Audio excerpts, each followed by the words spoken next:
I'm Jonny Smith, aka CarPervert. In this episode, we have a little chat show, and we're going to kick off with a guy who's an unlikely friend, really, but a guy who designs cars for a living and has designed some extremely influential, bold vehicles with Ford badges, Jaguar badges, and even Aston Martin badges on the front. And now he designs for himself. Welcome to the Late Break Show. Cars, we know, are interesting, but sometimes the people behind the cars are even more interesting. And that's what we're going to explore in today's Late Break Show. I'm Jonny Smith, aka CarPervert, and today I'm going to talk to Mr. Ian Callum. Ian, hi, how are you doing? Hello, Jonny. Yeah, good. Take a seat. What is this? You It's don't expect me to sit in that. couple of You know, if we're doing a rat rod program, I can get it, but you know, this has got some fairly pure cars here, so You don't want to sit on it? I don't really want to sit in it now. I think I've upset you now. I think I've upset them. No, that's all right, it's fine. I mean, you know, you don't live with this, do you? That's fine, Matty, that's right. It's all right, Ian, don't you worry. Don't worry, Ian. Don't worry, Ian, it's like... That's more like it. All right.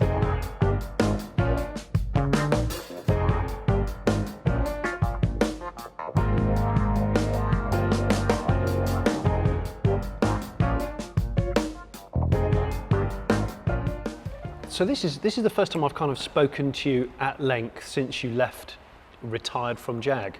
Retired. Well, that was retired from Jag. You're right. Retired from I did. Jag. Yes. And yes. one of the things I was going to say to you is why haven't you retired? Because I get bored very quickly. Yeah. And I could go and play with cars. I could go and get another project and do it up, but between you and me, it's very expensive.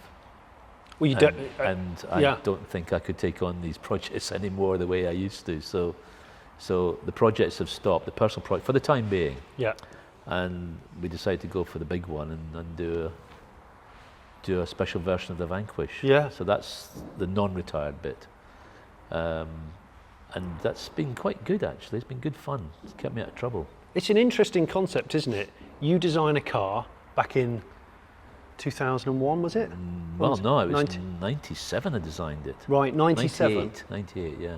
So you design a car, it becomes a kind of modern classic. Yeah. And then you buy one, Yeah. and then you here. and then you take it apart, Yeah. and then go, I'm going to redesign the car that I originally designed and offer it for sale. Well, it's obvious. Which isn't is it? great. It's kind It's of weird. obvious. It just seemed such an obvious thing to me because I looked at it. I got it home and thought, God, it's overbodied, and that grille looks a bit tired, and the headlamps are old, and it's still got the XK door mirrors on it, and I don't know. You move on. Yeah. And two things happen: is you look retrospectively into why you did it that way, and there's good reason. Yeah. This is a production car, so a certain investment could not be made as you Absolutely. could do, say, with a low volume car, because it's bespoke. Big difference. But also you learn more. You know, you readdress it, you reset yourself as the person that now knows how to design cars a little bit better. Yeah. And you go back and design it a little bit better, with a bit more confidence. Yeah. And that was a big part of it, you know, because I looked at the grille and I thought, I remember doing that. It was the best I could do. I remember struggling to do it. It was the best I could do. But I look at it now and think, well, you can do better than that. But you know, that's still a dream car for so many people. Oh, absolutely. And it's still, when I see them on the road, it still turns my head. You know, it's got a real presence to it. Yeah. But the designer on me sees so many little flaws in it that I had to fix. But that started off as a personal project. Right. Just a front end and a back end, and maybe try and get some friends to help me out. And it kind of evolved into a multi-thousand-pound project. It's one of my favourite bits of the Callum Vanquish. I think the abstract tartan, do you call it? Tartan. I think it's a great idea. It really works for me. Yeah, we've got a bit more to develop on it, but you'll see more of that and other things in the future as well. Yeah. For me, every car is a story. It's a personal story. It's a story about the brand, and it's a story about the customer. I sound like a marketing man now, don't I? Yeah, but it's true. You've always been good at that. Yeah. I mean, it's good PR. But the thing is sometimes the sort of journey of the conception of the car sometimes better than the actual car can be, or... Yeah, you're right. It's like building cars, isn't it? It's often a lot more fun going through the project than it is when you finally get there, you know. Well, that's one of the longest projects I've known. That's a 15-year-old project. Yeah. Yeah. I know. It's finished now. It's bloody nice, though. It's I wouldn't mind finished. that in the lounge. If this was the lounge. This could well end up in the lounge. Do you reckon? Yeah, it might do. Yeah. As long as I can get out occasionally. Yeah. But you can't start it up in the lounge because there's probably more toxins coming at the back than I care to think about. But it won't do many miles for anybody who feels sensitive at these things. Yeah. It'd probably do about 50 miles a year. Well, if that.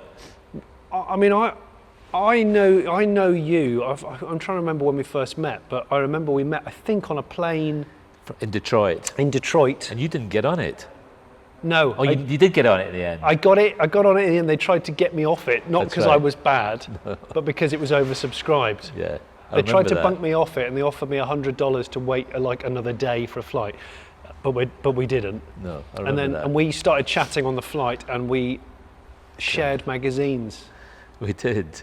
I had a hot rod magazine, and you clocked that I had a hot rod magazine, and then we just got chatting from there, and that was, I think, 2002. So yeah, it was a while ago. Yeah. Yeah, because I think it was the motor show, wasn't it? Was it the motor show? It was the Detroit Motor Show, Yeah. and you hadn't long been at Jag. No, I'd been there a couple of years. Yeah. Yeah. So I was still searching my way through the kind of the marketing and PR life that I'd since got used to. Yeah.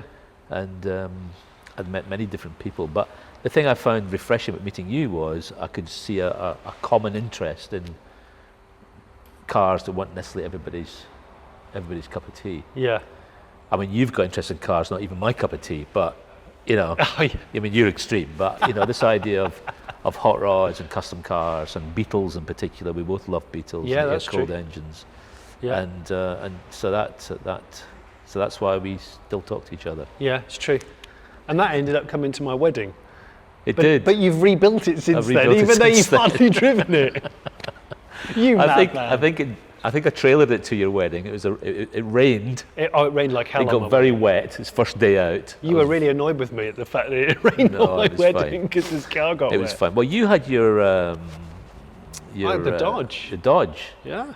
And it didn't matter if it rained in that because it's a rusty old thing. No, because it only just come in the country. That's it was right, wrecked. It just arrived. Yeah. And we sat beside each other. I remember that. But yeah, I drove it probably 50 miles and it went back to my good friend John for another rebuild. I had a moment of vision. It was black. Now it's grey. Now it's grey and it's chopped lower. It had a 2.5 inch chopped roof before, and now it's a 3.5 inch chop and raked. Very important.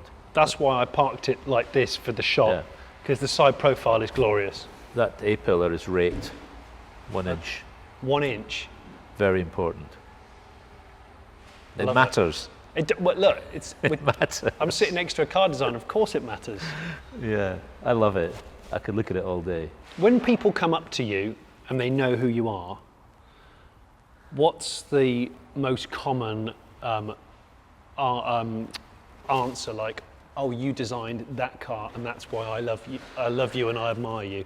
Which It one depends is it? where I am. Okay, so I get a lot of the Aston reference. People with well, DB7s more than that because there are a lot of them out there. Yeah. So I get a lot of that. I get a little bit of the Ford Puma and the RS Cosworth. Yeah.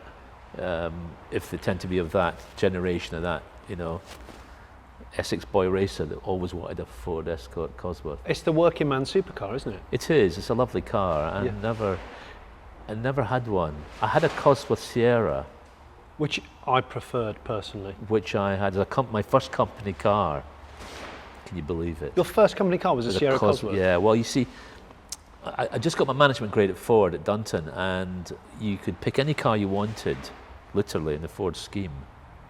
And but you paid for it. You paid a lot of money. If you wanted an Escort diesel estate, which is what most of the managers drove, because they all came from Kent or Cambridge or somewhere. Yeah. But I just went out and thought, well, this is a chance in a lifetime. I'm going to go out and spend half my salary. But you were a young guy, right? I was 32, I think. So I got a Moonstone Sierra Cosworth, and I loved it. I always say I learnt to drive in that car. Not a particularly great driver, but I really learnt how to respect a car that could lose the tail very quickly. Yeah. So it was. That's a great company car. It was a great company car, but the thing with company cars is you had to hand them in back again in a period between 6 and 9 months, and it had to have no more than 10,000 miles on it. Right. So they could get the route. Because it gets defleet. Yeah, and it went back with 33,000 miles on it. And I got a real telling off because I kept getting these letters reminding me to take my company car back. And you didn't want to give it back? I didn't want to give it back. Do you remember the reg number? No, but I'm sure if I saw it, I would. Did it ever get stolen? No, but every time I took it into London, I got stopped. Okay. So in case you were going to do a bank job, or in case it was... No, because they were all stolen. They used to come and they stop me and they check the chassis numbers. Okay. It happened at least 3 or 4 times. Really? I mean, you'd have to lift the carpet up because the chassis numbers weren't on the screen then. And they check the chassis numbers and they go in, dial it all in. Wow. And of course, the trouble was it wasn't in my name, it was in Ford Motor Company. So why are you driving this? So, but you know, that's fair enough because they used to get nicked all the time and they were quite easy to steal, really. Yeah. But they were very easy to steal. So I used to garage it every night because I was quite paranoid about that. People that don't remember, prior to Jag, you did your time at Ford and TWR. Now, I want to know, what was the first, because before you have the authority to design a whole car, when you're working your way up through the ranks as a designer, you design a bit of a car, right? Yeah. So you design little bits. Haven't you designed like a steering wheel and a tailgate? And I've designed umpteen steering. If you drive a Ford of the 80s, the chances are I designed the steering wheel. Really? Yeah. Which even a Transit. Did you? Yeah. I hope that in your office somewhere you've got a Transit steering wheel. No, I just these are days I don't really want to reminisce too much about. They were difficult days. What was your biggest design mistake? What, overall? Yeah. One that you've done. Your name's on it, even though, but you're totally not proud of it. You perhaps regret it, or maybe you're under pressure to do something you didn't want to do. I don't really think of anything that I regret doing. I think the one thing which I remember Julian Thompson was always taking the mickey out of, which I'm probably least known for and probably the least glamorous, but that's actually a nice project, was the Rover 75 Estate. Well, I'm really glad you said that, because I was going to bring up the Rover 75 Estate. Yeah. I actually think it's a really it's not a bad looking car. It's a good looking car. But it was just one of those anonymous things that you do because you have to earn a living, and I was very privileged. And I remember working with Richard Woolley on it because he did the original 75, which was a very handsome car. It's a good looking car. So underrated. Yeah. It didn't need the chrome stripe, but I'm sure that was an insistence on part of the mother company at the time. Yeah. But so that was one car that not people know that I worked on. But Richard and I, that's when I got to know Richard. Of course, we've become very good friends since then. When I pulled up this morning, just outside this wall is a Ford Puma. And I chuckled when I saw it because I thought, is that you? Have you bought that? Because that's a car you designed. It is, yeah. And it's only finally now being recognised, I think, as a modern classic. But a lot of people thought I did that at Ford. The only car I did at Ford was really the RS Cosworth and some show cars with my brother. But I did that after I left Ford. In fact, I did more work designing cars for Ford after I left and you were while with I was there. Tom Walkinshaw Racing? Yeah, with TWR. Because after I did the DB7, which was the most incredible piece of luck ever, I then got pulled in by Ford to do other stuff for them. That's great. It's quite ironic, really, isn't it? Puma, RS200. I did that way before any of them. No, I did do that. Oh, okay. When I was at Ford, I kind of gained the reputation of being the guy to call on to do the competition cars. And I started working in the RS 1700T Escort with a guy called Thomas Platt. Yeah. And then I did the RS200, which came from Gia. We had to change it completely. And then it was the Escort after that. What was the last car you crashed? Well, it happens, right? Oh dear. Proper crash. Well, it doesn't have to be proper. I mean, it could just be I had a Beetle GT, which I loved. I bought it off Peter Stevens. Did you? Yes, and it was a GT, a very rare car. It was yellow. Yeah, the dark yellow. I know that kind of dust. Yeah. I know the yellow. And it had Rostal style wheels. Yeah.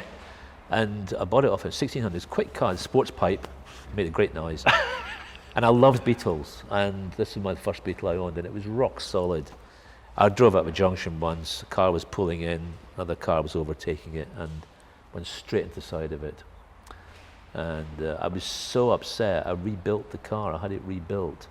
Really? Yeah, it was a write-off. Wow. But I had it rebuilt, and rebuilt by a professional, beautifully rebuilt. But by the time I got it back after about 4 months, I'd already bought another Beetle, a Beetle convertible. Yeah. Which I'd fallen in love with. So when I got the yellow one back, it had to go. So you've had a few Beetles? 4 now, I think. You've got a Beetle right now? I've got a Beetle now, yeah. I've got a Beetle convertible. It's not here. I tried to sell it, and I got to the point of selling it, and I couldn't sell it. You realise you liked it? I just love it, yeah. I think partly it's reminiscent of the one I used to have when I was in Essex. I had a black one with a white roof, and I had alloy wheels in it. And of course, in those days, this is early 80s, they were quite chic. Yeah. You know, you go into London, people, you know, were driving Beetle convertibles. Yeah. Or Paris, you know, they were the car to drive. They were the sort of a bit of a classless car. They were. Yeah. And so I loved my black one, and eventually I went to south of France a couple of times, rebuilt the engines on it a couple of times, and then I sold it and bought a Ford Fiesta. Deary me. It was an XR2 though. Okay, all right. So it's all right. Yeah. So there's very few cars the last 10 years I can honestly say that, wow. But there is one brand which I've always admired, is Porsche. And I think Michael Maurer, who's done the 991 and 992. Did he do the 997? I don't know. But the 1 and 2 it's one of my particular, I think is a super piece of design. Yeah. And it's one of those cars I look at, particularly the 2, and I just think, oh, that is so knowing. What, because you wish you'd done it, or? Well, I never get envious of those things, but if I'd been involved, I'd be very proud of it, yes. Yeah. Who's doing a shit job? Because you're not affiliated with any car company anymore, so you can say that, right? Am I right? I could. God, who's doing a terrible job of it? What do you think? I got my opinions. It's not about me. It's about you today. I'll rephrase that. I'm very disappointed what BMW's doing. I think that's a very polite way of putting it, Ian. I'm very disappointed because I used to drive BMWs. I had 5 of them in my time. When I was at TWR, I drove BMWs, and they were beautifully elegant cars, quite Teutonic, very matter of fact. And even when it became stylised, and Chris Bangle's era, I think when you look back on it, it was fine. I think you're right. I was quite critical of the 7 Series Bangle, but now I actually the 5 Series Bangle is actually a very handsome car. The 5 was the pinnacle of Bangle. Yeah, and that lovely sheer side, which we all kind of flinched at a little bit. It's very good. Yeah. But what's happening now, although I've seen some later drawings now which may be coming out, and I think they could be kind of reprieving a little bit, but the grille, I don't get the grille. I know why it's happened, and I get this stuff. Yeah. The designers are under so much pressure to give the car a big face. You know, Audi started it, let's just get bigger and bolder. With the mask, the kind of... Yeah, and they did it in a way, they kind of got away with it, and you get used to it, and then what you thought was kind of a bit overpowering becomes normal, and then it goes bigger and bigger. And I think BMW are under a lot of pressure to take on that sense of presence that you can't ignore. But it's almost... It's just a little bit too much for me. Right, I want to do a thing that I've recently named. Who do you think you car? I want to know what your first car was, and I want you to give me a brief car family tree history of your car ownership. Oh my goodness! Go, first car. Smashed up Triumph Spitfire. I wanted the chassis. Okay. So I was going to build my own car in it. Were you? It was your first car? Yeah. Brilliant. Okay. But it never ran. Never used it. Yeah. Volvo P544. Very cool. 61. Bought from Pete Stevens. Really? You bought loads of cars from Peter? Just 2. Yeah. That was a hot rod. I used to go down the King's Road on that cruise night. 3rd Saturday of every month. Yeah. I was down there. Wow. In that car. That was a cool car. I like the PV. I put the engine in it. Peter helped me with it a lot because I was rather naive in those days about how to really fix things. So the Volvo. Then I bought a Mini Clubman. Yeah. It was just a 1100 quite quick. Mini light wheels in it. Yeah. Then I bought. Always customised. You always fiddling. They're always, yeah, they can't. And then I bought a Morris Minor pickup truck. Yeah. And I think it had wide steels in it. I think it had a 1275 engine. Yeah. Silver. And then I bought another car off Peter. I bought the GT Beetle. Yeah. And then I had the Black Beetle convertible 1303. I'm sure I'm missing something here. And then I bought an XR2 Mark 1. Then I bought an XR2 Mark 2. Okay. Which I thoroughly enjoyed. And I look at them now kind of with a certain amount of nostalgia and think, you know, you get these ones that have been rebuilt now and you think, oh, I'd love that, but just don't. You don't want to go back? Just don't. Well, I do go back because I bought another Beetle, haven't I? But and then I was into company cars. So I had a Cosworth Sierra, then I had a 4x4 Sierra, and then I had a black Escort convertible. A black Escort convertible? Yeah, it was black, it wasn't white. You went from Cosworths to an Escort convertible, you know, well, and you you've just said it out loud. I wanted a convertible.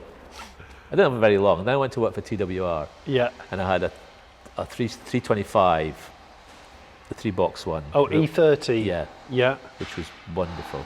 Yeah. And I used to drive from Essex to Oxford in that every day. Wow. Yeah. Chelmsford to Oxford every cool, day. Good car though. Lovely car, really enjoyed that. And then I had a 318 of the later body. Coupe. 36. I can't remember these numbers. E30, E36. Why can't you just give cars names? E46. Yeah. So I had the 2-door coupe. Yeah. And then the family were getting bigger, so I had a 328 estate. Of an E36? E36. They were good. They were 328 nice. estate. Yeah, 328. Yeah. And then I had an M3. Oh, just, of course you did. I had a red M3. Did you? Of the same shape, yeah, E36? Yeah. Great car. Yeah. Proper joyrider spec back then as well. Yeah, that would have been what, early 90s, mid 90s? Mid 90s. Yeah. That was prime joyriding period. Not that you did. And then it was into Jaguar at that point. After that, I got to the new XK, the one that I worked on. Yeah. I had a few of those, quite a few of those, including 2 XK RSs. The RSs, they were an animal. I had a black one and I had the French blue one. Yeah. And the French blue convertible was a car that it always stick in my mind as the one that I loved the most. You need to buy one at some point, don't you? I know. I think you probably do. They're quite French rare blue, as well. I know, a French blue XKRS is a car that, and maybe a coupe because it's a more handsome car. Yeah. But yeah, it's ringing back in my mind. If you were like... What would have to go though? No, maybe, no. You can't get rid of that. No, that's what everybody says. I mean, that's probably... I mean, let's ignore that for now because that's a given that I'm in love with that, and that's kind of the car that we met and talked about. But the XJC... It is beautiful. Such a good looking thing. Yeah. And it's getting better and better. Yeah. And what you've done with that is well, I mean, we'll come on to that in a bit. So after the XKs, then I had a few XFs, I had 3 or 4 of those, including the RS. Was that an RS one? Yes, I did. Yeah, they did. I had an RS version. They did an estate of that. I had an R version. Yeah. I wish I'd got an estate version. My goodness, they're as rare as hen's teeth. I remember testing one and absolutely just going... Perfect car. So, it's one of my favourite Jag designs that you've done is the XF wagon, sport brake. Yeah. Yeah. I had one for a year and absolutely loved it. And I still think when I see it now, I think it just suits the shape. It does. You're good at estates. Rover 75. I like estates. X-Type. I always have conversations with my American friends and this, you know, all the journalists over there, so why don't you bring it to America? I said, because nobody buys them. Yeah. And the Americans don't know what estate cars or wagons are anymore. No. Except for the stuff in the history. It's such a shame. Really. I think they invented them. They invented them, and also I think a lot of kind of American car fanatics appreciate the long roof. And you know, it's a lovely line. To take that line is to let it go on. Yeah. And you don't have the mass over the back because it's glass. Yeah. And so I enjoyed in the estate car, but the XF estate was a handsome one, the first one particularly. That was, by the way, that was Ian's wedding present to, I'm not going to say me and my wife because it was probably just for me. It was a set of headlights from a Jag XJR that I put into my Chevrolet Impala project because they're exactly the same size. Yes. So they're a lovely headlight. They're a lovely domed lamp, and they fit the Impala perfectly. They do. What's the last thing that you bought? Or are you trying to sell right now? You've been good. There's two questions. The last thing I bought was an Alfa Romeo Giulia GTV 2 litre. Lovely. Again, it's not here. It's in Brighton at the moment. Right. Okay. Being rebuilt. It's having some stuff done to it. Yes. What do you think of? Because my brother works around cars. Your brother works around cars. Yeah, he does. Yes. Albeit my brother actually works on cars and mostly pre-war stuff. He's very specialist. How did you end up doing you and your brother doing the same job? No idea. Don't know. Because you're both car designers and you're both really, really good at what you do. Yeah, Murray and I are quite different. He's one of these guys who can adapt himself to anything. You know, he could have been a brain surgeon. I'm quite sure. He's a very, very clever guy. So he's done quite a good job with the Bronco. He's done a great job, hasn't he? Oh, I mean. Do you know, I talk about the Mustang, but that's the car I hope he's remembered for. And I know Murray put a lot of effort into making sure that car got done. Yeah. Because I think he's got an old one actually. Right. And he could see the strength in it, not physically, but just the story in it, the strength of the story and the emotional content of that car within American society. Given that the whole SUV market has gone into this realm of hyper luxury and goodness knows what else. I mean, they're not really off-road cars anymore. They're kind of status symbols more than... We have a shared opinion, I think, of SUVs. Yeah, I like some of them. Yeah, which ones? I like the F-Pace. Yeah, it's funny that. I have to say... I really like the E-Pace, actually. Yeah. When I see one, it makes me smile every time because the team did a great job in it. I wanted the car to look cute, the way a young Jaguar should be. Yeah. And that's what it looks like. I'd like to see, I know it goes against your big wheel philosophy, I'd like to see an E-Pace a little bit jacked up, a little bit Dakar-y. Yeah, that's a nice project. A bit rough and ready, yeah. I've thought about that. Have you now? Yes. And now you can work for anybody, presumably. and also you don't have to just design, you don't have to design cars. No, right? I don't have to design cars, I'm designing other things as well, which is actually quite fulfilling. I don't want to work on another production car for an OEM, really. You want to work on what? I just want to work on low volume bespoke cars. Stuff. Maybe for another OEM, but something that my team can kind of see from its original sketch through to reality. Okay. That's very, very important. I've got a question from a friend of mine, my podcast colleague, Mr. Porter. He's phoned in a question that he'd like you to answer. Do you mind this is ominous. do you mind if I press play here? Ready? Go on then. Hi Ian, it's Jonny's podcasting partner. Hello Richard. Porter from Smith Petrol. Hope you're well. I have a couple of questions for you. My first one is, after the work you've now done with your Vanquish to update the styling, is there another one of your cars or a particular bit of one of your cars that you would like to change or update in some way? And my second question is, where would you put the back number plate on the current Land Rover Discovery? All right, cheers. Okay, the first question, no, I don't really want to go back. The Vanquish is a one-off. It happened through a series of events, not planned, but it is a good starting point for creating a design business, a bespoke design business. I don't really want to go back and redesign any of the other cars. The one car that I would like to do, but I don't see any value in it, is to take the Vantage, which I did originally. Yeah. And then Henrik Fisker changed it a little bit. I'd like to put it back to where perhaps it was before, which I think is a little bit prettier. Okay. But that's just a personal thing. Yeah.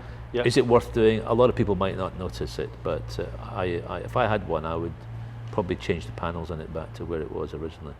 But nobody's seen that car. It's one of those things lost in the only mist your of eyes. time. Yeah. I have some pictures of it, but it looks like this similar car, but it's slightly different. So that's the only one I think, but I wouldn't do it. I mean, I was just a thought. Where would I put the number plate in the Discovery? I would leave it where it is. I'd probably make it square, and I would probably put some shape in the rear glass to give it some justification. Yeah. Which seems to have been done before, actually. What, like on all of the other Discoveries, or the? Yeah, the other two. Yeah. Yeah. So it's offset because it kind of acknowledges some of the previous ones. Yeah. Which is okay. Is it? It's all right. It's a bit awkward, isn't it? If you hit real financial dire straits tomorrow, you were skint, and you just had to have one car just to tool around in, something under 2,000 quid, 1,500 quid, what would it be? Ford Fiesta. What mark? I would get the best one I could buy for that price. So it'd probably be... Have you worked on a Fiesta? You've worked on previous Fiestas? Yeah. Yeah, bits of? Bits of. Yeah, bits of switches and steering wheels. So like a 90s Fiesta? No, I'd buy a newer one than that. Okay. I think the thing that strikes me about Fiesta is if you get a good one, it's a car that'll do everything for you that you never need. Yeah. It's great fun to drive. Ford have always got this incredible knack of building cars that are actually good to drive, unlike a lot of their competitive peers. Yeah. And I include the German brands in that. The Fords always drive that little bit better. So I would go and try and find a good value Fiesta, regardless of... An ST would be nice, but usually they've been thrashed, so perhaps the best I can get at that level. That's what I would buy. Would you design a caravan? I would quite like to design a caravan or a caravanette type of thing. Yeah, I think like a sexy motorhome. I've often thought about it. I have a T6 van now, which is my daily driver, and I'm constantly looking around and thinking, well, what would you do in here that is better than Volkswagen have done or all these conversions? And they do such a good job that it'd be difficult to better it, but it's all about weight as well. Is that your midlife crisis, a T6 van? Possibly. I've had many of those. Yeah? Yeah, I love it. We're going to have a walk round. Before we do, I've got a little present for you. Okay. Now, you might not actually like this. I thought I'd give you the choice, because you can't have both. You can choose one. If you're I can choose one. So do I choose a dinky or a corgi? Is that the question? If you're going to put them on eBay, I'm just saying that one's worth more because I've checked. But because that's early 80s. So a Jag XK120 from 53, or a dinky 57 Chevy Bel Air. 57 Chevy Bel Air. And the choice is absolutely yours. Take your time. Take your time. I'm going to choose the Bel Air. Are you? Yeah. Is that for me, really? Yeah, it's for you. Fantastic, because I had a 56, as you know. You did. And I love the Tri-Chevys. And when I saw it go, I was very, very sad. It's one of these cars that had enough time and space and money, I would have rebuilt into the ultimate 56. When there's a few of them out there, of course. Yeah. So that's the closest to the 56. And I don't have a model of any Tri-Chevy. Now your downstairs toilet will. So, and it's not that any disrespect for the Jag, but I do have a few Jag models. I'm sure you've acquired a few over. And you know what? There's a bit of snob value here. I always prefer dinkies to corgis. That's right. I'll take that one back. That's fine. Most of your audience would not even know what we're talking about, but dinkies were the ones. They were Meccano, weren't they? Yeah, I think they were. Yeah. Yeah. Yeah.